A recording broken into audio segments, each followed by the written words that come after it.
നമസ്കാരം. ഡൽഹി ആസ്ഥാനമായി പ്രവർത്തിക്കുന്ന ഗ്ലോബൽ ഇന്ത്യൻ അസോസിയേഷൻ എന്ന പ്രവാസി സംഘടനയുടെ നേതൃത്വത്തിൽ ലോകമെമ്പാടുമുള്ള പ്രവാസികളുടെ സഹകരണത്തോടുകൂടി മധ്യ തിരുവിതാംകൂറിൽ ആരംഭിക്കുവാൻ ഉദ്ദേശിക്കുന്ന പുതിയ എയർപോർട്ട് പദ്ധതിയുടെ പ്രവർത്തനങ്ങളെക്കുറിച്ച് വിശദീകരിക്കുക എന്നുള്ളതാണ് ഇപ്പോഴത്തെ ഈ പത്രസമ്മേളനത്തിൻ്റെ ഉദ്ദേശം. ഇതിൽ ഞങ്ങളുടെ ക്ഷണമനുസരിച്ച് പങ്കെടുക്കുവാനെത്തിയ എല്ലാവർക്കും, ഇവിടെ കൂടിയിരിക്കുന്ന പലരെയും നേരിട്ടറിയാവുന്നവരാണ്, എല്ലാവർക്കും ഹൃദയത്തിൻ്റെ ഭാഷയിൽ നന്ദി രേഖപ്പെടുത്തുകയാണ്. കഴിഞ്ഞ 10 വർഷക്കാലമായി പത്തനംതിട്ടയിൽ, പ്രത്യേകിച്ച് മധ്യ തിരുവിതാംകൂറിൽ പുതിയൊരു എയർപോർട്ട് വരണം എന്നുള്ള ആഗ്രഹത്തോടുകൂടി നിരവധി പ്രവർത്തനങ്ങൾ നടക്കുകയുണ്ടായി. ഇതൊന്നും സാധിക്കാതെ വന്ന ഒരു സാഹചര്യത്തിലാണ് ലോകമെമ്പാടുമുള്ള പ്രവാസികളുടെ നേതൃത്വത്തിൽ പുതിയൊരു എയർപോർട്ട് പദ്ധതി പരിസ്ഥിതിക്കും ജാതിക്കും മതത്തിനും രാഷ്ട്രീയത്തിനുമൊക്കെ അതീതമായി പുതിയൊരു ജനകീയ വിമാനത്താവള പദ്ധതി മധ്യ തിരുവിതാംകൂറിൽ കൊണ്ടുവരണം എന്നുള്ള ആശയം ഉദിച്ചത്. ഇതിനുവേണ്ടി കഴിഞ്ഞ വർഷം ജൂൺ 2-ാം തീയതിയാണ് പുതിയൊരു വിമാനത്താവള പദ്ധതി യാഥാർത്ഥ്യമാക്കുക എന്നുള്ള ലക്ഷ്യത്തോടുകൂടി പ്രവർത്തനങ്ങൾ ആരംഭിച്ചത്. കഴിഞ്ഞ ഒക്ടോബർ 19-ാം തീയതിയാണ് പത്തനംതിട്ട ജില്ലാ കളക്ടറേറ്റിന് മുൻവശം ഗ്ലോബൽ ഇന്ത്യൻ അസോസിയേഷൻ്റെ നേതൃത്വത്തിൽ പുതിയൊരു വിമാനത്താവള കമ്പനി രജിസ്റ്റർ ചെയ്ത് പ്രവർത്തനം ആരംഭിക്കുകയുണ്ടായി. Indo heritage international aeropolis private limited എന്ന പേരിൽ പത്തനംതിട്ട സ്വദേശികളായ 35 പ്രവാസികളാണ് ഈ സംരംഭത്തിന് തുടക്കം കുറിച്ചത്. ഗ്ലോബൽ ഇന്ത്യൻ അസോസിയേഷൻ എന്ന പ്രസ്ഥാനത്തിൻ്റെ പ്രസിഡന്റ് എന്ന നിലയിൽ ഈ കമ്പനിയുടെയും ചുമതല ഞാൻ തന്നെ വഹിക്കണം എന്നുള്ള ഒരു നിർദ്ദേശം ബഹുമാനപ്പെട്ട ഗ്ലോബൽ ഇന്ത്യൻ അസോസിയേഷൻ്റെ പത്തനംതിട്ട ജില്ലയിലെ മെമ്പർമാർ ആവശ്യപ്പെട്ടതിൻ്റെ അനുസരിച്ചാണ് ഈ പദ്ധതിയുടെ പ്രവർത്തനവുമായി ഞാനിപ്പോൾ ഡൽഹിയിൽ ഓരോ ചുവടും മുന്നോട്ട് വയ്ക്കുന്നത്. കഴിഞ്ഞ 25 വർഷക്കാലമായി ഡൽഹിയിൽ സ്ഥിരതാമസമുള്ള ഒരു മലയാളിയാണ് ഞാൻ.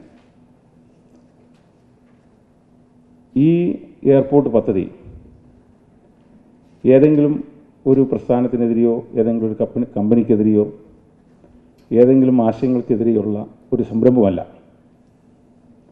പത്തനംതിട്ടയെ സംബന്ധിച്ചിടത്തോളം ലോകമെമ്പാടുമുള്ള ലക്ഷക്കണക്കിന് പ്രവാസികൾക്ക് അവിടെ ഒരു വിമാനത്താവളം കൊണ്ടുവരിക എന്നുള്ള അവരുടെ ഒരു സ്വപ്നം യാഥാർത്ഥ്യമാക്കുക എന്നുള്ളതിൽ കവിഞ്ഞ് മറ്റൊരു ലക്ഷ്യവും ഉദ്ദേശവും ഒന്നും ഈ പദ്ധതിയുടെ പുറകിലില്ല.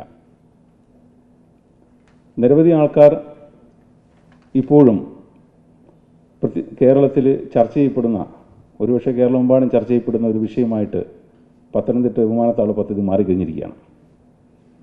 പക്ഷേ ഈ സാഹചര്യത്തിൽ നമ്മുടെ നാട്ടിൽ നിലവിലുള്ള മതസൗഹാർദ്ദം തകർക്കുന്ന രീതിയിലോ പരിസ്ഥിതിക്ക് കോട്ടം വരുത്തുന്ന രീതിയിലുള്ള ഒരു പ്രവർത്തനത്തിന്, ഒരു എയർപോർട്ട് പദ്ധതിക്ക് കേരളത്തിലെ ജനങ്ങളാരും കൂട്ടുനിൽക്കില്ല. ഒരു രാഷ്ട്രീയ പ്രസ്ഥാനവും ഒരു സാമൂഹിക പ്രസ്ഥാനവും കൂട്ടുനിൽക്കില്ല എന്നുള്ളത് സത്യമാണ്. ഈ ഒരു സാഹചര്യത്തിൽ കക്ഷി രാഷ്ട്രീയത്തിന് അതീതമായി ഒരു പാർട്ടിയിലും സജീവ പങ്കാളിത്തമില്ലാത്ത ആൾക്കാരായ ലോകമെമ്പാടുമുള്ള പ്രവാസികളുടെ ഒരു ജനകീയ മുന്നേറ്റമാണ് ഈ എയർപോർട്ട് പദ്ധതി.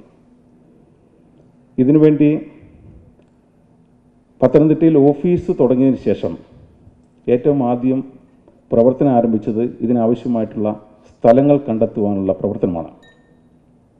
അതിനുവേണ്ടി മധ്യ തിരുവിതാംകൂറിലെ നിരവധി സ്ഥലങ്ങൾ ഇതുമായി ബന്ധപ്പെട്ടിട്ടുള്ള ആൾക്കാർ പോയി കാണുകയും 5ഓളം സ്ഥലങ്ങൾ വിമാനത്താവളത്തിന് ഉപകരിക്കപ്പെടും എന്ന് മനസ്സിലാക്കിയതിൻ്റെ അടിസ്ഥാനത്തിലാണ് പ്രവർത്തനങ്ങൾ ഞങ്ങൾ സജീവമാക്കിയത്. പരിസ്ഥിതിക്കും പൈതൃകത്തിനും കോട്ടം തട്ടാത്ത ഒരു പദ്ധതി ആയിരിക്കണം എന്നുള്ള ഉറച്ച നിലപാടോടുകൂടി തന്നെ ഈ പറഞ്ഞ സ്ഥലങ്ങൾ ഞങ്ങൾ സന്ദർശിക്കുകയും വലിയ കുഴപ്പമില്ല എന്ന് മനസ്സിലാക്കിയതിൻ്റെ അടിസ്ഥാനത്തിൽ വീണ്ടും ദുബായിൽ ഒരു മീറ്റിംഗ് വിളിച്ചു ചേർക്കുകയും ദുബായിൽ ചേർന്ന മീറ്റിങ്ങിൻ്റെ അടിസ്ഥാനത്തിലാണ് ലോകത്തിലെ തന്നെ ഏറ്റവും വലിയ എയർപോർട്ട് കൺസൾട്ടൻസിയായി അറിയപ്പെടുന്ന എയ്കോം എന്ന കമ്പനിയുമായി സംസാരിക്കുകയും എയ്കോം കമ്പനി നമ്മുടെ പദ്ധതി വളരെ നല്ല രീതിയിൽ വിശാലമായ രീതിയിൽ അവർ പഠിക്കുകയും അവരുടെ ലീഗൽ ഡിപ്പാർട്ട്മെൻറ്റ് നമ്മുടെ എയർപോർട്ട് പദ്ധതിയുടെ ഒഫീഷ്യൽസിനെ വിളിച്ച് ഒരു ഇൻ്റർവ്യൂ എടുക്കുന്ന പോലെ തന്നെ സംസാരിക്കുകയും ചെയ്തതിൻ്റെ അടിസ്ഥാനത്തിലാണ് ഏറ്റവും അവസാനം എയ്കോം ഈ ഒരു കരാറിൽ ഒപ്പുവെക്കാൻ തയ്യാറായത്. 2500 കോടി രൂപ ബഡ്ജറ്റ് ചെയ്തുകൊണ്ടുള്ള ഈ ജനകീയ വിമാനത്താവള പദ്ധതിയിൽ 3 വർഷം കഴിയുമ്പോഴാണ് പ്രത്യേകിച്ച് ഈ പദ്ധതി സംസ്ഥാന സർക്കാരും കേന്ദ്ര സർക്കാരും ഇൻ പ്രിൻസിപ്പിൾ അപ്രൂവൽ തരികയാണെങ്കിൽ മാത്രമാണ് ഇതിൻ്റെ ഷെയർ മാർക്കറ്റിൽ ഇറക്കുന്നത്. ഏതെങ്കിലും കാരണവശാൽ ഈ പദ്ധതിക്ക് അനുകൂലമായ ഒരു സാഹചര്യം അല്ലെങ്കിൽ അനുകൂലമായ തീരുമാനം സംസ്ഥാന സർക്കാരിൻ്റെ ഭാഗത്തു നിന്നോ കേന്ദ്ര സർക്കാരിൻ്റെ ഭാഗത്തു നിന്നോ വന്നാൽ തീർച്ചയായും ഇതിനുവേണ്ടി പണം മുടക്കിയിരിക്കുന്ന 37ഓളം വരുന്ന പ്രവാസികൾക്ക് അത് വലിയൊരു നഷ്ടമായിരിക്കും എന്നാണ് ഞങ്ങൾക്ക് പറയാനുള്ളത്. നിലവിൽ പത്തനംതിട്ടയിലും മധ്യ തിരുവിതാംകൂറിലുമായിട്ട് പലതരത്തിലുള്ള വിമാനത്താവള പദ്ധതികളുമായി വന്നവരെല്ലാവരും നമുക്കറിയാം കോർപ്പറേറ്റുകളായിട്ടുള്ള ആൾക്കാരാണ്. ഒരു ജനകീയ പദ്ധതിയുടെ അടിസ്ഥാനത്തിലല്ല. ഞങ്ങൾ ഉദ്ദേശിക്കുന്നത് കണ്ണൂർ മോഡലിലുള്ള സംസ്ഥാന ഗവൺമെൻറ്റിൻ്റെ നേതൃത്വത്തിൽ ഒരു ജനകീയ വിമാനത്താവള പദ്ധതി, പത്തനംതിട്ട ജില്ലയിലെയും മധ്യ തിരുവിതാംകൂറിലെയും മുഴുവൻ ജനങ്ങൾക്കും ഷെയർ കൊടുത്തുകൊണ്ടുള്ള ഒരു ജനകീയ പദ്ധതി. ഈ പദ്ധതിക്ക് സംസ്ഥാന സർക്കാർ അനുകൂലമായ നിലപാടെടുക്കും എന്നാണ് ഞങ്ങൾ പ്രതീക്ഷിക്കുന്നത്. ഈ പദ്ധതിയുടെ പ്രീ ഫീസിബിലിറ്റി സ്റ്റഡി ഇപ്പോൾ നടന്നു വരികയാണ്. മധ്യ തിരുവിതാംകൂറിൽ കണ്ട സ്ഥലങ്ങളെല്ലാം എസ്റ്റേറ്റുകളാണ്. ഈ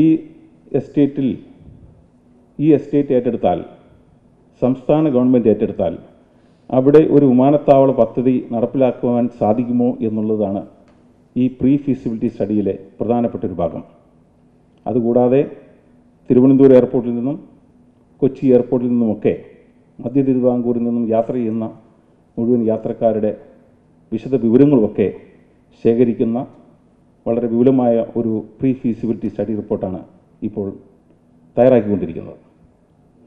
അടുത്ത 20-ാം തീയതിയോട് കൂടിയിട്ട് ഈ പ്രീ ഫീസിബിലിറ്റി സ്റ്റഡി റിപ്പോർട്ട് തയ്യാറാകുകയും അതിനുശേഷം ഔദ്യോഗികമായിട്ട് സംസ്ഥാന ഗവൺമെൻറ്റിന് ഇത് സമർപ്പിക്കുകയും ചെയ്യുക എന്നുള്ള ഒരു ലക്ഷ്യത്തിലാണ് ഇപ്പോൾ ഞങ്ങൾ പോയിക്കൊണ്ടിരിക്കുന്നത്. ഇപ്പോൾ ഇവിടെ ഇങ്ങനൊരു പത്രസമ്മേളനം വിളിക്കുവാൻ കാരണം ഈ പദ്ധതിക്ക് വേണ്ടി ആദ്യം മുതൽ എല്ലാ തരത്തിലുള്ള പ്രവർത്തനങ്ങളും തുടങ്ങിയത് ഡൽഹിയിലെ കുറേ പത്തനംതിട്ട സ്വദേശികളാണ്. അപ്പോൾ ഡൽഹിയിൽ താമസിക്കുന്ന നമ്മൾ ഇങ്ങനെയൊരു പദ്ധതിയുമായിട്ട് മുന്നോട്ട് പോകുമ്പോൾ തീർച്ചയായും ഡൽഹിയിലുള്ള നമ്മുടെ പ്രിയപ്പെട്ട മാധ്യമ സുഹൃത്തുക്കളൊക്കെ ആയിട്ട് പങ്കുവച്ച് ഡൽഹി മലയാളികളെയൊക്കെ അറിയിച്ച് കേരളത്തിലേക്ക് ഈ പദ്ധതിയുമായി സംസ്ഥാന ഗവൺമെൻറ്റിനെ സമീപിക്കാം എന്നുള്ള ഉദ്ദേശത്തിലാണ് ഒരു പത്രസമ്മേളനം ഇന്നിവിടെ വിളിച്ചത്. ഈ പദ്ധതി മധ്യ തിരുവിതാംകൂറിലെ പ്രവാസികളുടെ സൗകര്യം മാത്രമല്ല, ലക്ഷക്കണക്കിന് വരുന്ന ശബരിമല തീർത്ഥാടകരുടെ യാത്രാ സൗകര്യവും കൂടെ കണക്കിലെടുക്കുമ്പോൾ വളരെയധികം നമ്മുടെ സംസ്ഥാനത്തിന് ഗുണകരമാകും, വിശ്വാസികൾ ഗുണകരമാകും എന്നുള്ള കാര്യത്തിൽ യാതൊരു തർക്കവുമില്ല. തീർച്ചയായിട്ടും നമ്മുടെ ബഹുമാനപ്പെട്ട മുഖ്യമന്ത്രി ശ്രീ പിണറായി വിജയൻ മുഖ്യമന്ത്രിയായി സ്ഥാനം ഏറ്റെടുത്ത ഉടൻ തന്നെ പത്തനംതിട്ടയുമായി ബന്ധപ്പെട്ടുള്ള പല സ്ഥലങ്ങളിൽ ചെന്നപ്പോഴും ഇങ്ങനെ ഒരു പുതിയൊരു വിമാനത്താവള പദ്ധതി മധ്യ തിരുവിതാംകൂറിൽ ഏറ്റവും സ്യൂട്ടബിളായിട്ടുള്ള സ്ഥലത്ത്, പ്രത്യേകിച്ച് ശബരിമലയുമായി അടുത്ത ഏതെങ്കിലും സ്ഥലത്ത് സ്ഥാപിക്കുവാൻ കഴിയുമെങ്കിൽ എല്ലാവിധ സഹായവും ചെയ്തു വരാൻ തയ്യാറാണെന്ന് ബഹുമാനപ്പെട്ട മുഖ്യമന്ത്രി പറയുകയുണ്ടായി. ഇത് വളരെയധികം സന്തോഷകരമായ കാര്യമാണ്.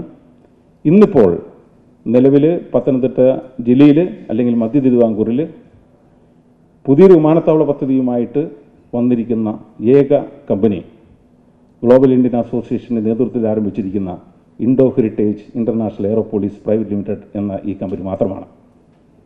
കഴിഞ്ഞ ഒരു വർഷമായി പുതിയൊരു വിമാനത്താവളത്തിന് വേണ്ടി ഈ കമ്പനി അല്ലെങ്കിൽ ഈ അസോസിയേഷൻ നിരവധി പ്രവർത്തനങ്ങൾ നടത്തിയതിൻ്റെ പശ്ചാത്തലത്തിൽ തന്നെയാണ് പുതിയൊരു വിമാനത്താവളത്തെക്കുറിച്ച് ഈവൻ കേരളത്തിലെ സർക്കാരും രാഷ്ട്രീയ പാർട്ടികളും പല സംഘടനകളും സംസാരിക്കാൻ തുടങ്ങിയത് എന്നുള്ളത് സത്യമാണ്, നിങ്ങൾക്കറിയാമത്. കഴിഞ്ഞ 10 വർഷക്കാലമായി പത്തനംതിട്ട ജില്ലയിലെ വിമാനത്താവളവുമായി ബന്ധപ്പെട്ട് നടക്കുന്ന പല തർക്കങ്ങളിലും ഒരു സ്ഥലങ്ങളിൽ പോലും പുതിയൊരു വിമാനത്താവള പദ്ധതിയെക്കുറിച്ച് ഈ കഴിഞ്ഞ ഒരു മാസം മുമ്പ് വരെ എവിടെയും ചർച്ച ചെയ്യപ്പെട്ടിരുന്നില്ല. വിമാനത്താവളത്തെ എതിർക്കുന്നവരും വിമാനത്താവളത്തെ അനുകൂലിക്കുന്നവരും പലതരത്തിലുള്ള പ്രത്യാരോപണങ്ങൾ നടത്തിയ സമയത്ത് പോലും കേരളത്തിലെ ഒരു പ്രസ്ഥാനവും പുതിയൊരു വിമാനത്താവള പദ്ധതി തുടങ്ങുന്നതിനെക്കുറിച്ച് ചിന്തിക്കുകയോ അതിനുവേണ്ടി പ്രവർത്തിക്കുകയോ ചെയ്തിട്ടില്ല.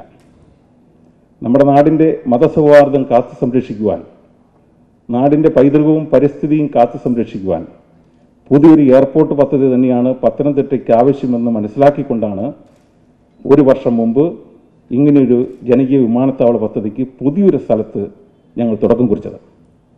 ഒരു വർഷത്തിന് ശേഷം, ഈ കഴിഞ്ഞ ഒരു വർഷക്കാലം ജില്ലയിലും ജില്ലയ്ക്ക് പുറത്തും മറ്റ് വിവിധ രാജ്യങ്ങളിലുമായി പുതിയ വിമാനത്താവള പദ്ധതി എന്നുള്ള ആശയം ഞങ്ങൾ പ്രചരിപ്പിച്ചതിന് ശേഷമാണ് അത് പ്രാവർത്തികമാക്കാൻ പറ്റും എന്ന് മനസ്സിലാക്കിക്കൊണ്ട് പലരും ഇപ്പോൾ രംഗത്ത് വന്നിരിക്കുന്നത്. അത് വളരെയധികം സന്തോഷകരമായൊരു കാര്യമാണ്.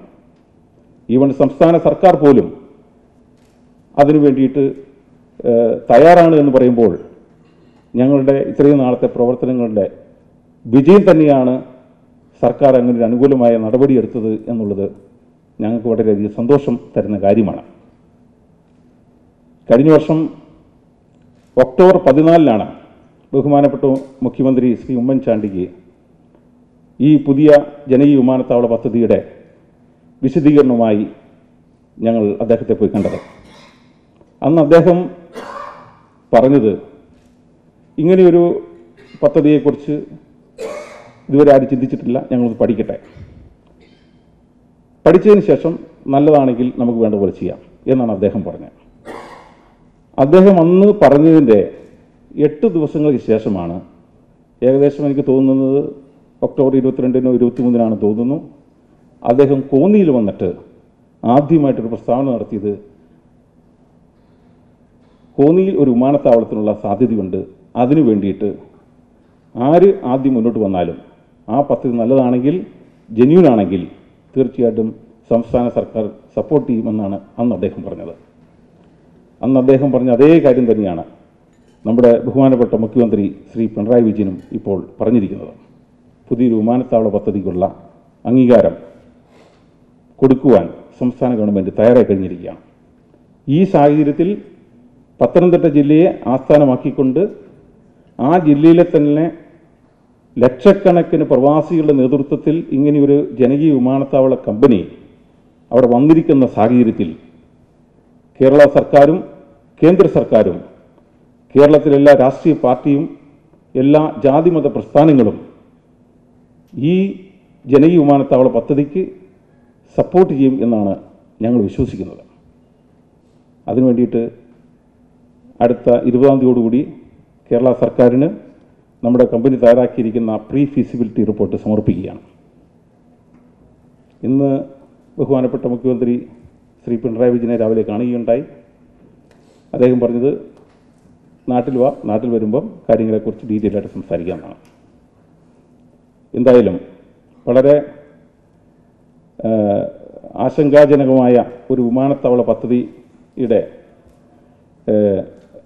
ഇതുവരെയുള്ള പത്തനംതിട്ടയിലെ ജനങ്ങളുടെ ആ ചിന്തകൾക്ക് ഒരു മാറ്റം വരുത്തുവാൻ നമ്മുടെ ഈ പുതിയ പദ്ധതിക്ക് കഴിയുമെന്നാണ് ഞങ്ങൾ വിശ്വസിക്കുന്നത്.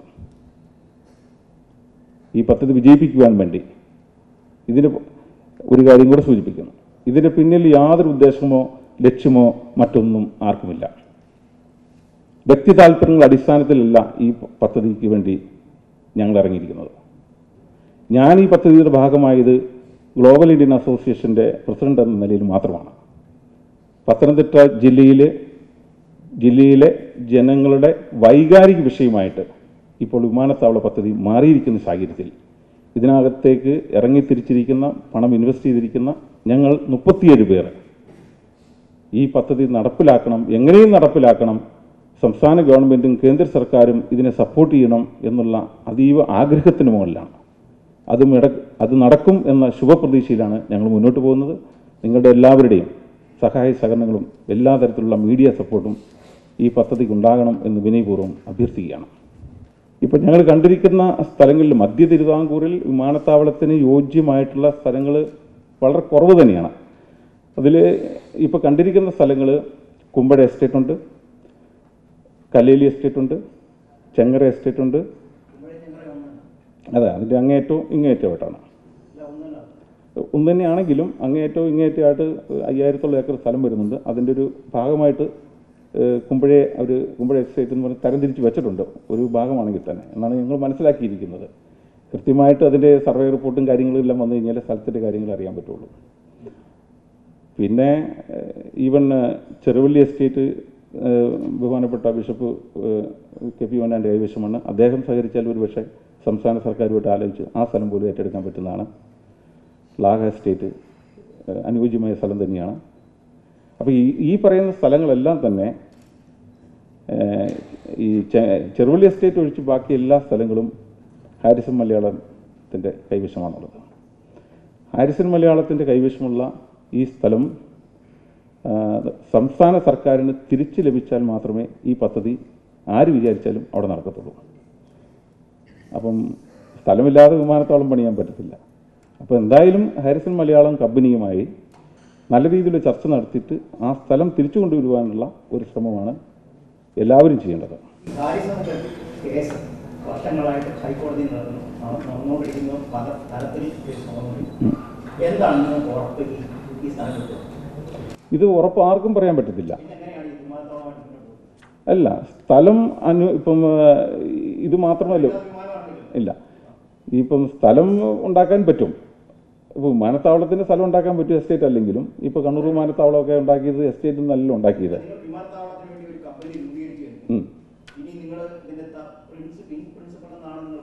അതെ,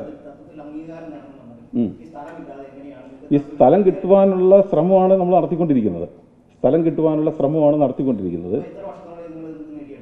അത് വരുന്ന ഒരു വർഷത്തിനുള്ളിൽ സ്ഥലത്തെക്കുറിച്ചുള്ള വ്യക്തമായൊരു ധാരണയാകും.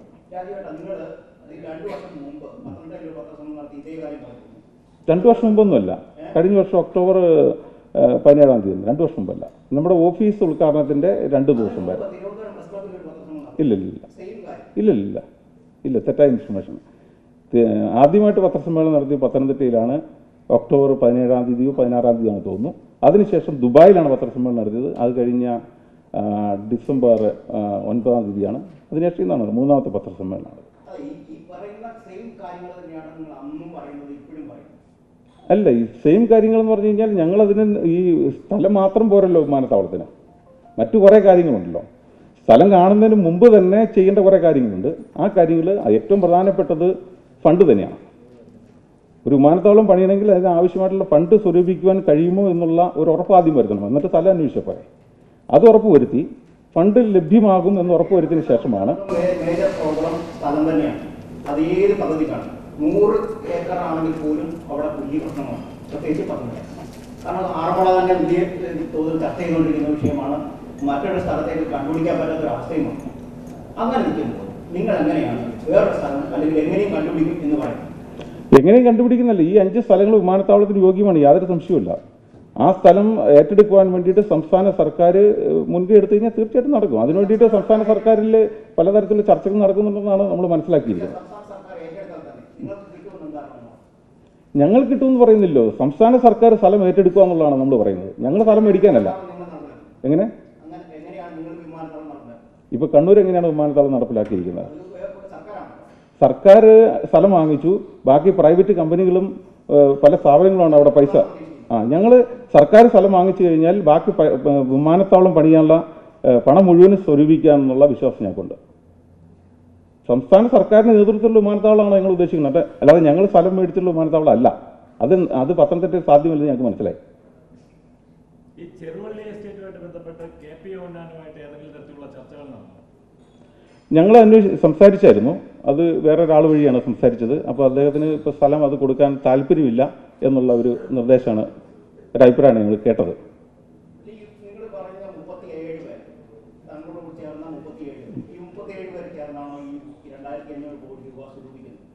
ഇല്ല, ഈ 30 ഇപ്പം കണ്ണൂർ വിമാനത്താവളത്തിൻ്റെ ഉദാഹരണം എടുത്തു കഴിഞ്ഞാൽ എത്ര പേര് ഡയറക്ടേഴ്സ് ബോർഡിലുണ്ട്? അല്ല,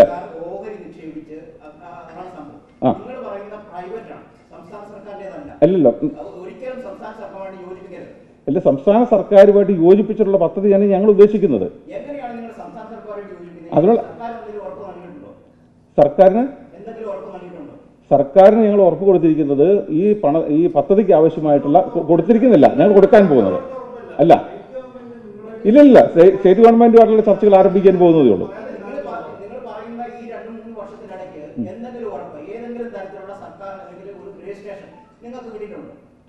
എന്ത് രജിസ്ട്രേഷൻ ഉദ്ദേശിച്ചത്?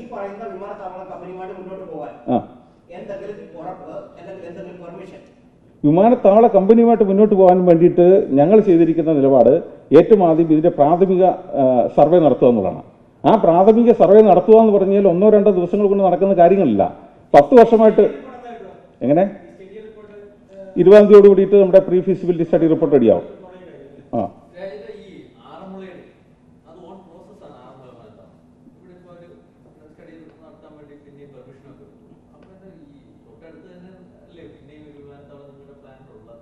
അല്ല, ഒരാൾക്ക് മാത്രമേ ഒരു വിമാനത്താവളത്തിന് വേണ്ടി ശ്രമിക്കാവുള്ളൂ. നമ്മുടെ രാജ്യത്ത് നിയമമൊന്നുമില്ലല്ലോ. ഇല്ല, അവർ ശ്രമിച്ചോട്ടെ, അത് കുഴപ്പമില്ല, അവർക്ക് കിട്ടുവാണെങ്കിൽ അവർ നടത്തിക്കോട്ടെ.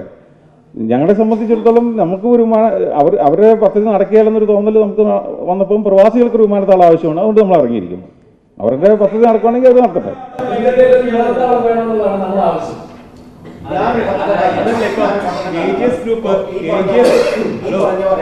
പത്തനംതിട്ടയിൽ വലിയ വിമാനത്താവളം എന്ന് പറയുന്ന KGS വന്നതിന് ശേഷമാണ് ഈ വിമാനത്താവളത്തിന് ആവശ്യം വരുന്നത് തന്നെ. അതിന് മുമ്പ് വിമാനത്താവളം എന്ന് പറയുന്ന വലിയൊരു സംഭവം അവിടെ വന്നിട്ടില്ല. അതിന് ഇടയ്ക്കാണ് നിങ്ങൾ ഗ്ലോബൽ ഇന്ത്യ അസോസിയേഷൻ എന്ന് പറഞ്ഞ സംഘടന ഓർഗനൈസർ അല്ലേ, അവിടെ കൊണ്ടുവന്ന് പത്രസമ്മേളനം നടത്തി അവിടെ ഒരു ഓഫീസ് സ്ഥാപിക്കുന്നു. അവിടെ വിമാനത്താവളത്തിനായിട്ട് സർവേ എടുക്കുന്നു പറഞ്ഞു. നിങ്ങൾ തിരുവാണ് തിരുവൊന്നും നടത്തിയിട്ടില്ല. ആര് പറഞ്ഞു തിരുവ് നടത്തിയത്?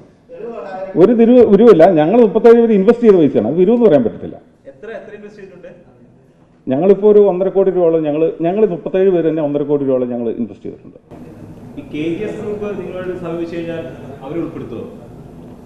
ഇല്ല, ഞങ്ങൾ ഉദ്ദേശിക്കുന്ന ഒരു ജനകീയ വിമാനത്താവള കമ്പനിയാണല്ലോ.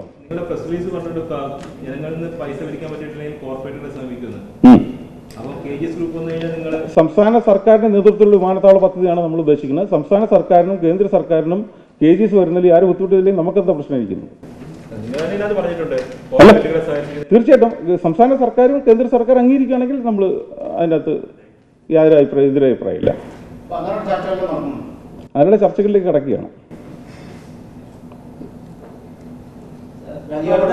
എങ്ങനെ ആരുമായിട്ടാണ്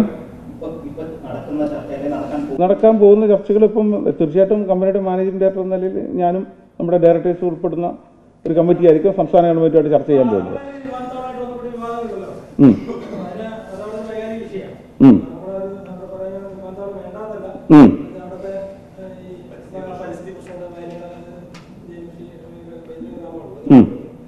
അതിന് ബദലായിട്ട് പദ്ധതി തന്നെ ഒരു വിമാനത്താവളം ഈ പദ്ധതി ഗ്രാമം നശിക്കാത്ത രീതിയിൽ പരിസ്ഥിതി പ്രശ്നമില്ലാത്ത രീതിയിൽ പ്രവാസികളുടെ സമ്മതത്തോടു കൂടി നടപ്പാക്കണമെന്നാണ്. അതെ, അതാണ് ഞങ്ങൾ ഉദ്ദേശിക്കുന്നത്.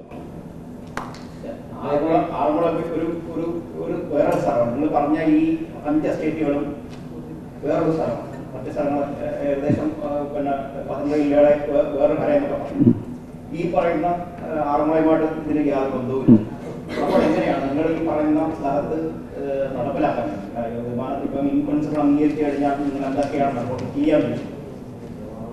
ചെയ്യാൻ ഉദ്ദേശിക്കുന്നത്? സംസ്ഥാന സർക്കാർ ഇൻ പ്രിൻസിപ്പിൾ അപ്രൂവൽ തന്നു കഴിഞ്ഞാൽ തീർച്ചയായിട്ടും അടുത്ത നടപടി കേന്ദ്ര സർക്കാരുമായിട്ടുള്ള ചർച്ചയാണ്. കേന്ദ്ര സർക്കാരുമായിട്ടുള്ള ചർച്ചയിൽ നമ്മൾ ഔദ്യോഗികമായിട്ട് ആപ്ലിക്കേഷൻ കൊടുത്തു കഴിഞ്ഞാൽ ഈ പറയുന്ന ഇതുമായി ബന്ധപ്പെട്ടുള്ള എല്ലാ ഡിപ്പാർട്ട്മെൻറ്റിലുള്ള പിന്നെ പഠനങ്ങളും ആരംഭിക്കും. 1.5 വർഷത്തോളം നീണ്ടു നിൽക്കുന്ന പഠനമാണ്. ആ 1.5 വർഷത്തിന് ശേഷം ഈ പറയുന്ന പഠന റിപ്പോർട്ടുകളെല്ലാം ഈ പറയുന്ന സ്ഥലത്ത് വിമാനത്താവളം പണിയാൻ യോഗ്യമാണെന്നുള്ള റിപ്പോർട്ടാണ് വരുന്നതെങ്കിൽ തീർച്ചയായിട്ടും അടുത്ത കൺസ്ട്രക്ഷൻ മേഖലയിലേക്ക് കടക്കും. 3 വർഷം കഴിഞ്ഞിട്ടേ ഉള്ളൂ ഈ പബ്ലിക് ഷെയർ ആയിട്ടുള്ള ഇത് നമുക്ക് ചെയ്യാൻ പറ്റുള്ളൂ. ഇപ്പോൾ പ്രൈവറ്റ് ലിമിറ്റഡ് കമ്പനിയായിട്ടാണ് രജിസ്റ്റർ ചെയ്തിരിക്കുന്നത്. 3 വർഷം കഴിയുമ്പം ലിമിറ്റഡ് കമ്പനിയായി മാറുമ്പം പബ്ലിക്കായിട്ട് നമ്മൾ ഷെയർ ഇഷ്യൂ ചെയ്യും. എസ്റ്റേറ്റുകളല്ലാതെ 2-3 സ്ഥലങ്ങൾ കണ്ടു. ആ സ്ഥലങ്ങൾ പിന്നെ പക്ഷേ നമുക്ക് കുടിയൊഴിപ്പിക്കൽ പ്രശ്നങ്ങൾ വരും. അതിനോട് പല ആൾക്കാർക്കും താല്പര്യമില്ലാത്തതുകൊണ്ടാണ് നമ്മൾ എസ്റ്റേറ്റുകളെ തന്നെ കോൺസെൻട്രേറ്റ് ചെയ്തത്.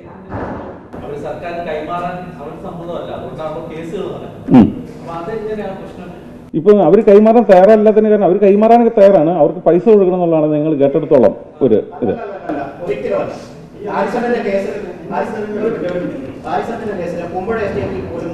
ഏറ്റെടുക്കാൻ പറ്റാതെ അടൂർപാശം മാറിപ്പോയിട്ടാണ് പല സ്ഥലങ്ങളും വേറെ സ്ഥലങ്ങൾ കണ്ടുപിടിച്ചത്.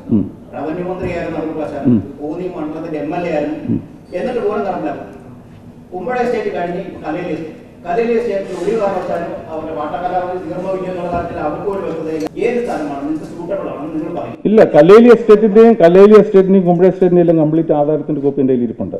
ഈ എസ്റ്റേറ്റിലെല്ലാം പാട്ടക്കാലാവധി ഇല്ല. 2011 ഇതിന്റെ എല്ലാം കഴിഞ്ഞതാണ്. ഈ പറഞ്ഞ എസ്റ്റേറ്റിന്റെ എല്ലാം കാലാവധി 2011 കഴിഞ്ഞാണ്.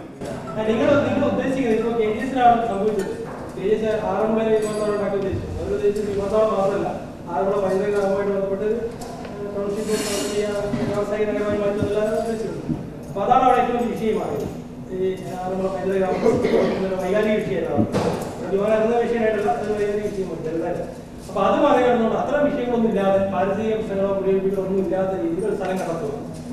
ഞങ്ങളെ സംബന്ധിച്ചുള്ള വിമാനത്താവളം മാത്രമേ ഉള്ളൂ. എളുപ്പമല്ല, സമയമെടുത്താലും അത്തരത്തിലുള്ള സ്ഥലം കണ്ടെത്തും. സ്ഥലം പെയ്തതല്ല വിഷയം. ഒരുപാട് സ്ഥലങ്ങൾ നിങ്ങൾ ചോദിച്ചിട്ടുണ്ട്.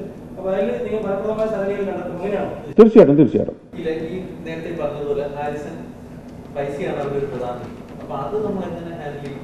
അല്ല, ഹാരിസിന് പിന്നെ പൈസ കൊടുത്ത് സെറ്റിൽ ചെയ്യാൻ ഒരു നിർദ്ദേശം ഹാരിസിന്റെ ഭാഗത്തു നിന്ന് ഔദ്യോഗികമായിട്ട് വന്നു കഴിഞ്ഞാൽ നമ്മുടെ കമ്പനി പൈസ കൊടുക്കാൻ തയ്യാറാണ്.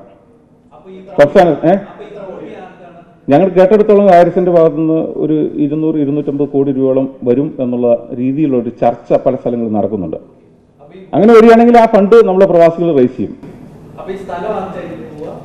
സംസ്ഥാന ഗവൺമെന്റ് വരും. ഞങ്ങളെ സംബന്ധിച്ചിടത്തോളം ഈ പദ്ധതി നടപ്പിലാക്കുന്നത് സാമ്പത്തിക ലാഭം ഉദ്ദേശിച്ചിട്ടല്ല. അവിടെ വിമാനത്താവളം വരിക എന്നുള്ളതാണ് പ്രവാസികളുടെ ലക്ഷ്യം. സംസ്ഥാന സർക്കാരിന്റെ പേരിൽ തന്നെ സ്ഥലം വരട്ടെ, സംസ്ഥാന സർക്കാർ വിമാനത്താവളം പണിയിട്ടെ. അതിനുള്ള പണച്ചെലവുകൾ കംപ്ലീറ്റ് നമ്മുടെ ഈ കമ്പനി, പ്രവാസികളുടെ നേതൃത്വത്തിലുള്ള കമ്പനി ഏറ്റെടുക്കും എന്നുള്ളതാണ് പറഞ്ഞത്. അതിന് വേണ്ടിയിട്ട് ചിലപ്പോൾ ഹാരിസിന് പൈസ കൊടുക്കേണ്ടി വന്നേക്കാം. ഒരുപക്ഷെ കലേലി എസ്റ്റേറ്റിന്റെയും ഈ പറയുന്ന കുമ്പഴ എസ്റ്റേറ്റിന്റെയും യഥാർത്ഥ ഓണർമാർ അന്ന് സർക്കാരായിരുന്നില്ല, 2 തിരുമേനിമാരായിരുന്നു. ഈ തിരുമേനിമാർക്ക് ചിലപ്പോൾ പൈസ കൊടുക്കേണ്ടി വരും. കാരണം യഥാർത്ഥ ഭൂ ഉടമകൾ 2 പേരുണ്ട് അവിടെ. അവർക്കും ചിലപ്പോൾ പൈസ കൊടുക്കും. ഞങ്ങൾ ഇവരൊക്കെ കണ്ട് ഈ ഭൂ ഉടമകളെല്ലാവരുമായിട്ടും ചർച്ച ചെയ്തു. ഇവരെല്ലാം ഞങ്ങളോട് പൈസ ചോദിക്കുകയും ചെയ്തിട്ടുണ്ട്. ഈ ഒരു വിമാനത്താവള പദ്ധതിക്ക് വേണ്ടിയിട്ട് ഹാരിസൺ സ്ഥലം വിട്ടുതരികയാണെങ്കിൽ അതിനോട് 100% യോജിക്കാമെന്ന് ഒരു വാക്ക് തന്നിട്ടുണ്ട്. അവർ ഒരു എമൗണ്ടും പറഞ്ഞിട്ടുണ്ട്. ആ എമൗണ്ട് കൊടുക്കാൻ ഞങ്ങൾ തയ്യാറുമാണ്. ഹാരിസണായിട്ടുള്ള ഡിസ്കഷൻ ആരംഭിച്ചിട്ടുണ്ട്. അതിൻ്റെ 1-2 ലീഗൽ എക്സ്പെർട്സുമായിട്ടുള്ള ഡിസ്കഷൻ ആരംഭിച്ചിട്ടുണ്ട്. 1 മാസത്തിനുള്ളിൽ ഹാരിസിന്റെ ഭാഗത്ത് നിന്ന് നമുക്ക് അനുകൂലമായ ഒരു മറുപടി കിട്ടും. അല്ലെങ്കിൽ സംസ്ഥാന സർക്കാർ ഒരുപക്ഷെ അതിൻ്റെ ഇടപെടേണ്ടി വരും ഹാരിസുമായിട്ടുള്ള ഡിസ്കഷൻ നടക്കണമെങ്കിൽ. തീർച്ചയായിട്ടും സർക്കാർ പ്രവാസികളെ സംബന്ധിച്ചുള്ള അവിടെ ഈ KGS ഗ്രൂപ്പിന് വിവാദം നടക്കുന്നതുകൊണ്ട് അതുമായി ബന്ധപ്പെട്ട വിവാദമായിരുന്നു. ഇപ്പോൾ ഒക്കെ തന്നെ പരിസ്ഥിതി മന്ത്രാലയത്തിൽ അനുമതി കൊടുക്കുന്നു. എല്ലാം അവിടുത്തെ BJP സർക്കാരുകളുടെ രാഷ്ട്രീയപരമായിട്ട് സാമൂഹികമായിട്ടൊക്കെ വിഷയം ചെയ്യുന്നു. അപ്പൊ ഇത്തരം സാഹചര്യങ്ങളിൽ വിമാനത്താവളം നഷ്ടമാകാതിരിക്കാൻ വേണ്ടിയിട്ട് തീർച്ചയായിട്ടും അത് തന്നെയാണ്. അവിടെ ഒരു പദ്ധതി ആവശ്യമാണ്. ആ പദ്ധതി നടപ്പിലാക്കുവാൻ വേണ്ടി പ്രവാസികൾ തന്നെ മുന്നോട്ട് ഇറങ്ങിയിരിക്കുന്നു. അതാണ് യഥാർത്ഥത്തിലുള്ള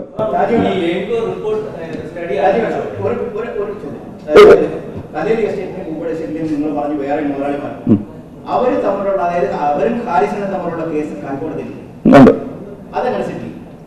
അത് സംസ്ഥാന സർക്കാർ വിചാരിച്ചു കഴിഞ്ഞാൽ ഈ പറയുന്ന ഒരു മിഡിലായിട്ട് സംസ്ഥാന സർക്കാർ വന്നു കഴിഞ്ഞാൽ മാത്രമല്ല ഭൂവുടമയാണ് ഹാരിസൺ പാട്ടക്കാരാവ് തീർന്നെന്ന് പറയുന്ന ഹാരിസിനെതിരെ കേസ് കൊടുത്തിരിക്കുന്നത്. അത് ഹൈക്കോടതി തീർപ്പാക്കിയിട്ടില്ല. അത് ഈ കല്ലേലി എസ്റ്റേറ്റിന്റെ കാര്യത്തിലാണ് ആ കേസുള്ളത്. കുമ്പഴ എസ്റ്റേറ്റിന്റെ കാര്യത്തിൽ അതിന്റെ തിരുമേനി ഇതുവരെ കേസ് കൊടുത്തിട്ടില്ല. പക്ഷേ അത് ഒബ്ജക്ഷനിലാണ്. ഒബ്ജക്ഷൻ തീർച്ചയായിട്ടും ഈ പറയുന്ന കേരളത്തിലുള്ള ഹാരിസൺ കൈവശം വെച്ചിരിക്കുന്ന മുഴുവൻ ഭൂമിയുടെ മുകളിൽ പലതരത്തിലുള്ള പ്രശ്നങ്ങളുണ്ട്. ആ പ്രശ്നങ്ങൾ പരിഹരിക്കാൻ വേണ്ടി സംസ്ഥാന സർക്കാർ വിചാരിച്ച് നടക്കും, തീർച്ചയായിട്ടും നടക്കും. അതെ, ഇതിനകത്ത് ഈ ആറന്മുള പദ്ധതിയുമായിട്ട് ബന്ധപ്പെട്ട് പരിസ്ഥിതിയും സാമുദായികപരമായ വിഷയങ്ങൾ മാത്രമല്ല ഉണ്ടായിരുന്നത്. മറ്റു 2 എയർപോർട്ടുകൾ, അതായത് 150 കിലോമീറ്റർ പരിധിയിൽ മറ്റു 2 എയർപോർട്ടുകളുണ്ട്, തിരുവനന്തപുരവും അതുപോലെ തന്നെ നെടുമ്പാശ്ശേരി. ഈ 2 എയർപോർട്ടുകളുടെ നിലനിൽപ്പിന് ആറന്മുള ഭീഷണിയാകും എന്നുള്ള ശക്തമായൊരു വാദം ആ പ്രോജക്റ്റിനെതിരെ ഉണ്ടായിരുന്നു. ഇല്ല, അത് അങ്ങനെ ഒരു വാദം ഉണ്ടായിരുന്നെങ്കിൽ സത്യത്തിൽ അത് പ്രസ് റിലീസിൽ പറയുന്നത് നെടുമ്പാശ്ശേരി എയർപോർട്ടിന് നഷ്ടം വരികയാണെങ്കിൽ ആ ആശങ്ക പരിഹരിക്കാനായിട്ട് അവിടുത്തെ നിക്ഷേപകർക്ക് ഇവിടെ നിക്ഷേപിക്കാൻ അവസരം ഒരുക്കും. സ്വാഭാവികമായിട്ടും നിങ്ങൾ ഇൻഡയറക്റ്റ് ആയിട്ട് പറയുന്നത് നെടുമ്പാശ്ശേരി എയർപോർട്ടിന് നഷ്ടം ഉണ്ടാകാമെന്നാണ്. അല്ല, ഇൻഡയറക്റ്റ് ആയിട്ട് പറയാം. അങ്ങനെ ഒരു ചർച്ചയാണ് ഇപ്പോൾ കേരളം മുഴുവൻ നടക്കുന്നത്. അപ്പൊ ആ ഒരു ചർച്ചയ്ക്ക് സത്യത്തിൽ പിന്നെ അത് സത്യാവസ്ഥ എന്താണെന്ന് നമുക്ക് പറയാൻ പറ്റത്തില്ല, എന്തായിരിക്കും സംഭവിക്കുന്നുള്ളത്. എന്നാലും ഈ പിന്നെ ഇപ്പോൾ നെടുമ്പാശ്ശേരി വിമാനത്താവളത്തിന് വേണ്ടി ഇൻവെസ്റ്റ് ചെയ്തിരിക്കുന്ന പലരും കണ്ണൂർ വിമാനത്താവളത്തിൽ ഇൻവെസ്റ്റ് ചെയ്തിട്ടുണ്ട്. അതുപോലെ തന്നെ അവരും ഇവിടെ കൂടെ ഇൻവെസ്റ്റ് ചെയ്ത് കഴിഞ്ഞാൽ തീർച്ചയായിട്ടും ആർക്കും ഒരു നഷ്ടമുണ്ടാകുന്നുള്ള ചിന്ത പോലും വേണ്ട. നഷ്ടമുണ്ടാകും എന്നുള്ളതല്ല, ചിന്ത പോലും വേണ്ട. അവിടെ നെടുമ്പാശ്ശേരിയുടെ ടാർഗറ്റ് അതോടൊപ്പം തന്നെ കണ്ണൂർ 2 റീജിയനിലുള്ള ആൾക്കാരാണല്ലോ അതിനെ ആശ്രയിക്കുന്നത്, ഈ 2 എയർപോർട്ടിനെ ആശ്രയിക്കുന്നത്. പക്ഷെ അതുപോലല്ലോ നെടുമ്പാശ്ശേരിയും ഇപ്പം പത്തനംതിട്ട ഒരു എയർപോർട്ട് വന്നു കഴിഞ്ഞാൽ ഈ 2 എയർപോർട്ടിനെയും ആശ്രയിക്കുന്നത് ഒരേ മേഖലയിലുള്ള ആൾക്കാരായിരിക്കും. അപ്പൊ ഇപ്പം സ്വാഭാവികമായിട്ടും നെടുമ്പാശ്ശേരി എയർപോർട്ട് നിലനിൽക്കുന്നത് ഭീഷണിയാവില്ലേ? ഇല്ല, ഇപ്പൊ ഇന്ത്യയിലെ എല്ലാ ജില്ലകളിലും എയർപോർട്ട് കൊണ്ടുവരണമെന്നാണ് കേന്ദ്ര സർക്കാരിന്റെ ഒരു തീരുമാനം തന്നെ. അപ്പൊ അതിനുവേണ്ടിയുള്ള പല തീരുമാനം പിന്നെ പ്രഖ്യാപനം നടത്തിയിട്ടില്ലെങ്കിലും ചർച്ചകളെങ്കിലും നടക്കുന്നുണ്ടെന്നുള്ളതാണ് പത്രങ്ങളിൽ നിന്ന് മനസ്സിലായത്. അപ്പൊ അങ്ങനെ വരികയാണെങ്കിൽ എല്ലാ വിമാനത്താവളത്തിനും അത് പരസ്പരം ഭീഷണിയായി മാറും. അത്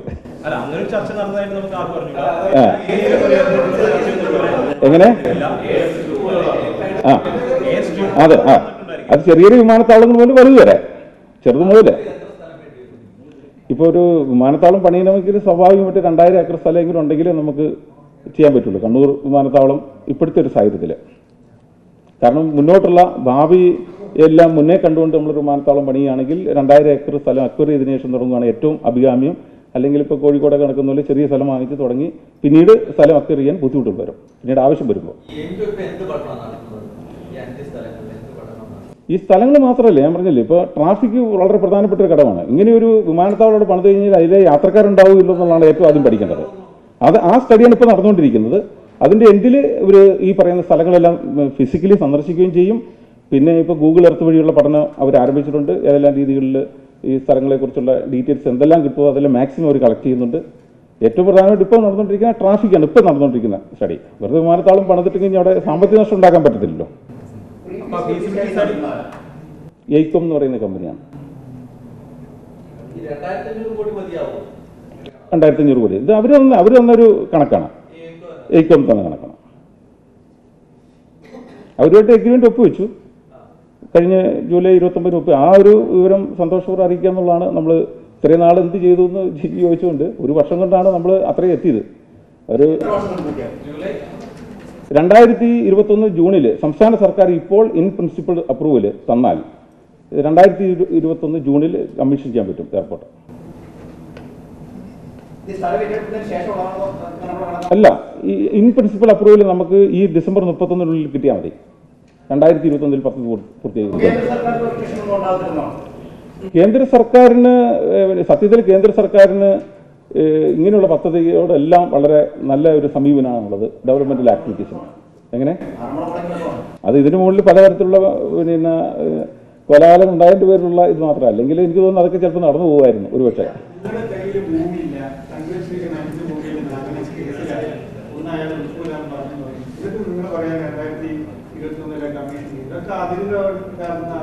ഇല്ല, ഇപ്പം നിങ്ങൾ ഇപ്പം ചാനലുകളിലൊക്കെ പത്രങ്ങളിലൊക്കെ കുറേ വാർത്തകൾ വരുന്നുണ്ടല്ലോ, വിമാനത്താവളം പണിയുന്നു. ഇവരെല്ലാം ഭൂമി വാങ്ങിച്ചിട്ടല്ലോ പറയുന്നത്. അല്ല, അതത്രയല്ല, ഞങ്ങൾ പത്രത്തിലും ചാനലിലും മാത്രം പറയും മാത്രമല്ല ഇതേക്കുന്നത്. അതിനുവേണ്ടിയുള്ള ബേസിക് ആയിട്ടുള്ള മുഴുവൻ കാര്യങ്ങളും ഞങ്ങൾ ചെയ്തു കഴിഞ്ഞിരിക്കുകയാണ്. ബേസിക് ആയിട്ടുള്ള മുഴുവൻ കാര്യങ്ങളും. അല്ല, ഇനി അടുത്ത് ഭൂമി ഏറ്റെടുക്കണമെങ്കിൽ സംസ്ഥാന സർക്കാർ വിചാരിച്ചാൽ മാത്രമേ പറ്റത്തുള്ളൂ. ഇല്ല, പ്രൈവറ്റ് ആണെങ്കിലും പോലും പബ്ലിക് ആണെങ്കിലും സംസ്ഥാന സർക്കാരിന്റെ കീഴിലാണെങ്കിലും സംസ്ഥാന സർക്കാരിന്റെ ഒരു കെയർക്കാരൻ അവിടെ കിടക്കുന്നത് അത് ഉൾക്കാരണം. ഇത് ഭൂമി ഏറ്റെടുത്ത് കഴിഞ്ഞാൽ അതിന്റെ പാസ് ക്ലിയറൻസ് വേണം, ഡിഫൻസിന് LOC വേണം, ഹോം മിനിസ്ട്രി അംഗീകരിക്കണം, പിന്നെ ഇതും പോരാഞ്ഞ വ്യോമയാന മന്ത്രാലയം ഇത് അംഗീകരിക്കുകയും വേണം. ഇത്രയും പ്രോസസ്സ് നടക്കാതെ ഒരു വിമാനത്താവളത്തിന്റെ ബേസിക്സ് ആകത്തില്ല. പിന്നെ എങ്ങനെയാണ് നിങ്ങൾ പറയുന്നത് 2021 പൂർത്തിയാകും? ജിജി, ഒരു വിമാനത്താവള പദ്ധതിയുമായിട്ട് ഇറങ്ങിത്തിരിക്കുമ്പോൾ ഒരു ബസ് സ്റ്റാൻഡ് ഉണ്ടാക്കുന്ന ലാഘവത്തോടുകൂടി സംസാരിക്കരുത്. ഒരു വർഷത്തോളം നീണ്ടു നിന്ന 10-25 പേരോളം ഇതിനകത്ത് ഹാർഡ് വർക്ക് ചെയ്തിട്ടാണ് ഞങ്ങൾ ഈ ഒരു പൊസിഷനിലെത്തിയത്. അല്ലാതെ കൊണ്ട് ചുമ്മാതെ ഒരു ദിവസം കൊണ്ട് ഇവിടെ 10 വർഷം മുമ്പ് ആറന്മുള വിമാനത്താവള പദ്ധതി നിലവിൽ വന്നാണ്. 10 വർഷമായിട്ട് ഇന്നും അവിടെ എന്താണ് സംഭവിച്ചത്? ആ നിലമല്ലാതെ കൊണ്ട് ഒന്നും നടന്നിട്ടില്ല. അപ്പോൾ ഒരു വിമാനത്താവള പദ്ധതിയെ സംബന്ധിച്ചിടത്തോളം ഒരു വർഷം എന്നുള്ളത് അത് പ്രത്യേകിച്ച് സാധാരണക്കാരായ പ്രവാസികളുടെ നേതൃത്വത്തിൽ ഒരു പദ്ധതി വരുമ്പോൾ ഒരു ടൈം ഫ്രെയിം വെച്ചിട്ട് കഴിഞ്ഞാൽ നിങ്ങളുടെ കയ്യിൽ എത്ര കോടിയിൽ ഇപ്പോൾ ഉണ്ടെന്ന് ചോദിച്ചു കഴിഞ്ഞാൽ നമുക്ക് പറയാൻ പറ്റത്തില്ല. താങ്കളുടെ കയ്യിൽ ഈ പറയുന്ന ബേസിക് നിങ്ങൾ അവകാശപ്പെടുന്ന ബേസിക് എന്ന് പറയുന്ന ഈ ഞങ്ങളുടെ തോട്ടത്തിൽ ഒരെണ്ണം പോലും ഇല്ല. അങ്ങനെയുള്ളപ്പോൾ നിങ്ങൾ പറയുകയാണ് ഞങ്ങളെല്ലാം ഓക്കെയാണ്, ഇൻ പ്രിൻസിപ്പൾ അംഗീകരിച്ചാൽ ഞങ്ങൾ ഇതെല്ലാം ചെയ്യണം. അപ്പോൾ അതാണ് ഞങ്ങൾക്ക് ചോദിക്കാനുള്ള കാര്യം, നിങ്ങളുടെ കയ്യിൽ എന്തുണ്ട്? ലോകമെമ്പാടുള്ള പ്രവാസികളുടെ സഹകരണത്തോടു കൂടിയിട്ടാണ് ഈ പദ്ധതി നടപ്പിലാക്കുന്നത്. എൻ്റെയോ ജിജിയുടെയോ അല്ലെങ്കിൽ ഈ ഇരിക്കുന്ന പത്തനംതിട്ട ജില്ലക്കാരുടെയോ ആരുടെയും പിന്നെ വ്യക്തിപരമായ ഒരു ഇതിൻ്റെ പേരിലല്ല. ലോകമെമ്പാടുള്ള പ്രവാസികളുടെ ഒരു കൂട്ടായ്മയായിട്ടാണ് ഈ പദ്ധതി വരുന്നത്. അപ്പോൾ അത് എൻ്റെ കയ്യിലോ നിങ്ങളുടെ കയ്യിലോ ഉണ്ടോ എന്നുള്ളതല്ല. എല്ലാവരും കൂടെ വിചാരിച്ചു കഴിഞ്ഞാൽ ഒരു പദ്ധതി നടപ്പിലാക്കാനുള്ള പണം ഉണ്ടാവും. ചേട്ടാ, അത് ഈ ഹാരിസിന്റെ പുറകെയും അതിന്റെ മുന്നിലത്തെ ഉടമയുടെ പുറകെ പോകാതെ യോഹന്നാന്റെ അടുത്ത് നിന്ന് കഴിഞ്ഞാൽ ഇക്കാര്യത്തിൽ ഒരു ക്ലാരിറ്റി ഇല്ലേ? ഭൂമിയുടെ കാര്യം ഞങ്ങൾ ചോദിച്ചായിരുന്നു. ഞങ്ങൾ ഇൻഡയറക്റ്റ് ആയിട്ട് അദ്ദേഹത്തിന്റെ ആൾക്കാരോട് സംസാരിച്ചു. അപ്പോൾ ഇപ്പോൾ ഭൂമി കൊടുക്കുന്നതിനെ കുറിച്ച് തീരുമാനിച്ചിട്ടില്ല. അങ്ങനെ എന്തെങ്കിലും സാഹചര്യം ഉണ്ടെങ്കിൽ സംസാരിക്കാമെന്ന് പറഞ്ഞിട്ടുണ്ട്. ഒന്നുകൂടെ പ്രഷർ ചെയ്ത് കഴിഞ്ഞാൽ സ്വാഭാവികമായിട്ടും തരില്ലേ? സംസ്ഥാന സർക്കാരിൻ്റെയും കൂടെ, കാരണം സംസ്ഥാന സർക്കാരും ഒക്കെ അതിൻ്റെ അകത്ത് ഇൻവോൾവ് ആണെങ്കിൽ മാത്രമേ ഉള്ളൂ ഈ പറയുന്ന എസ്റ്റേറ്റുകൾ ഏതായാലും പിന്നെ പ്രൈവറ്റ് വിമാനത്താവളമായാലും സർക്കാരിൻ്റെ നേതൃത്വത്തിൽ വിമാനത്താവളം പണിയണമെങ്കിലും സർക്കാർ വിചാരിച്ചാൽ മാത്രമേ ഇപ്പോൾ കേരള സർക്കാർ വിചാരിച്ചാൽ മാത്രമേ നടക്കത്തുള്ളൂ. എതിർക്കാനുള്ള സാധ്യത ഒരുപക്ഷെ അദ്ദേഹത്തിന്റെ മനസ്സ് മാറി ചിലപ്പോൾ അതിനുള്ള പദ്ധതിയായിട്ട് ചിലപ്പം ചിലപ്പോൾ അദ്ദേഹത്തിന് വേണമെങ്കിൽ പദ്ധതി തുടങ്ങാമല്ലോ.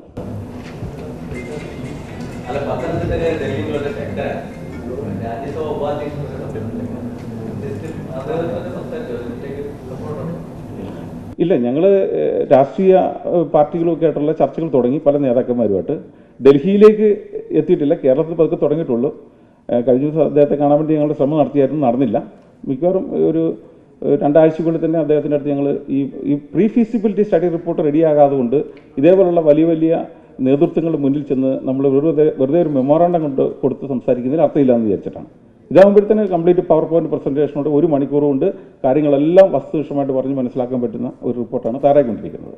25 ലക്ഷം രൂപ മുടക്കിയിട്ടാണ് റിപ്പോർട്ട് തന്നെ തയ്യാറാക്കുന്നത്. അതെ,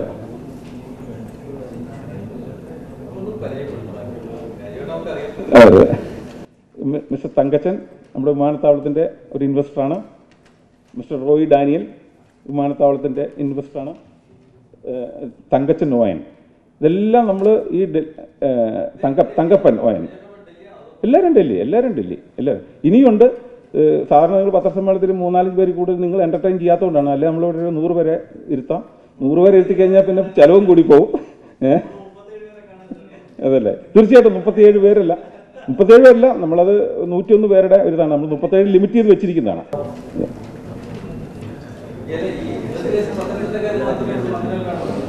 ഇൻവെസ്റ്റ് എല്ലാം അങ്ങനെ ഇതില്ല, ആർക്ക് വേണമെങ്കിലും ഇൻവെസ്റ്റ് ചെയ്യാമല്ലോ. തീർച്ചയായിട്ടും പത്തനംതിട്ടക്കാരാണ് ഇതിൻ്റെ അത് കൂടുതലും സ്വാഭാവികം. ഇതുവരെ വന്നിരിക്കുന്നതെല്ലാം പത്തനംതിട്ടക്കാരാണ്.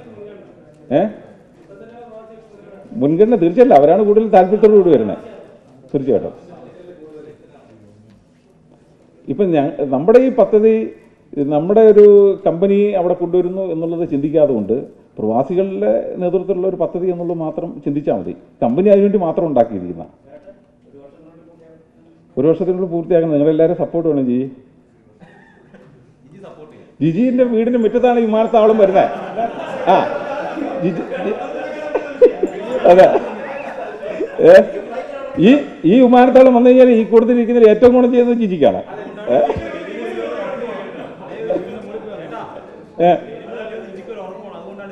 അതാണ് ജിജി ചോദിക്കുന്നത്. സ്നേഹം കൊണ്ട് ചോദിച്ചതാണ്.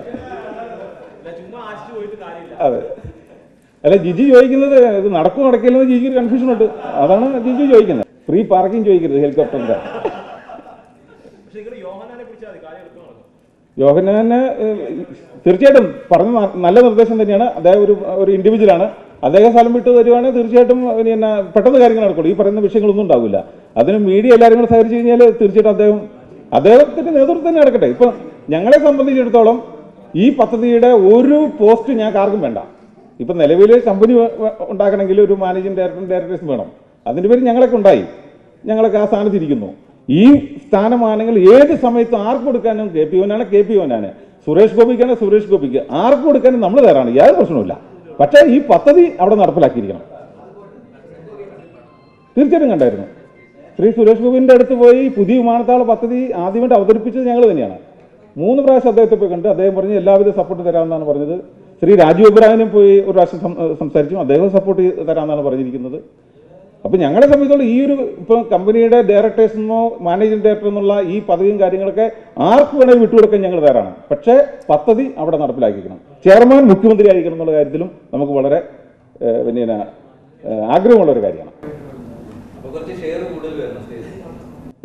തീർച്ചയായിട്ടും എങ്ങനെ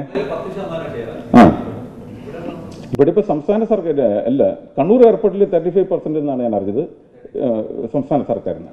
അപ്പോൾ അതിന് കാരണം 350 കോടി രൂപ സംസ്ഥാന സർക്കാർ ഇൻവെസ്റ്റ് ചെയ്തിട്ടാണ് സ്ഥലം വാങ്ങിച്ചത്. അപ്പോൾ ഇവിടെ സംസ്ഥാന സർക്കാരിൻ്റെ നേതൃത്വത്തിൽ സ്ഥലം വരുമ്പോൾ തീർച്ചയായിട്ടും അതിന് ആദ്യം ഞാൻ പറയുന്നത് സംസ്ഥാന സർക്കാരിൻ്റെ നേതൃത്വത്തിൽ നടക്കട്ടെ. ഇപ്പോൾ ബാക്കി ഷെയർ മുഴുവൻ പ്രവാസികൾക്ക് കൊടുക്കുക.